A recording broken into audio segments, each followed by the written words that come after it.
சாலோமோனின் உன்னத பாட்டு 6ஆம் அதிகாரம். உன் நேசர் எங்கே போனார்? ஸ்திரீகளில் ரூபவதியே, உன் நேசர் எவ்விடம் போய்விட்டார்? உன்னோடே கூட நாங்களும் அவரை தேடுவோம். தோட்டங்களில் மேயவும் லீலி புஷ்பங்களை கொய்யவும் என் நேசர் தமது தோட்டத்துக்கும் கந்தவர்க்க பாத்திகளுக்கும் போனார். நான் என் நேசருடையவள், என் நேசர் என்னுடையவர். அவர் லீலி புஷ்பங்களுக்குள்ளே மேய்கிறார். என் பிரியமே, நீ திர்சாவை போல் சௌந்தரியமும் எருசலேமை போல் வடிவமும் கொடிகள் பறக்கும் படையைப் போல் கெடியுமானவள்.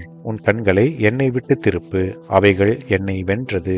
உன் அழகபாரம் கீலேயாத் மலையிலே தலைமேயும் வெள்ளாட்டு மந்தையைப் போல் இருக்கிறது. உன் பற்கள் குளிப்பாட்டப்பட்டு கரையேறுகிறவைகளும் ஒன்றானாலும் மலடாயிராமல் இரட்டை குட்டி ஈன்றவைகளுமான ஆட்டு மந்தையைப் போல் இருக்கிறது. உன் முக்காட்டின் நடுவே உன் கன்னங்கள் வெடித்த மாதுளம் பழம் போல் இருக்கிறது. ராஜஸ்திரீகள் 60 பேரும் மறுமனையாட்டிகள் 80 பேரும் உண்டு. கன்னியருக்கு தொகையில்லை. என் புறாவோ என் உத்தமையோ ஒருத்தியே. அவள் தன் தாய்க்கு ஒரே பிள்ளை. அவள் தன்னை பெற்றவளுக்கு அருமையானவள். குமாரத்திகள் அவளை கண்டு அவளை வாழ்த்தினார்கள்.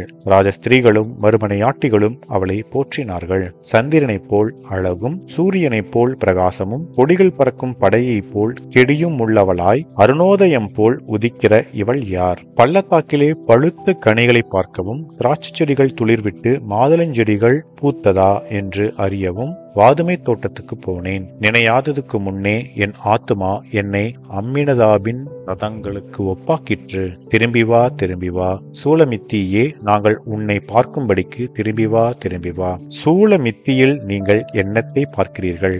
அவள் 2 சேனையின் கூட்டத்துக்கு சமானமானவள் என்பதே. ஆமென்.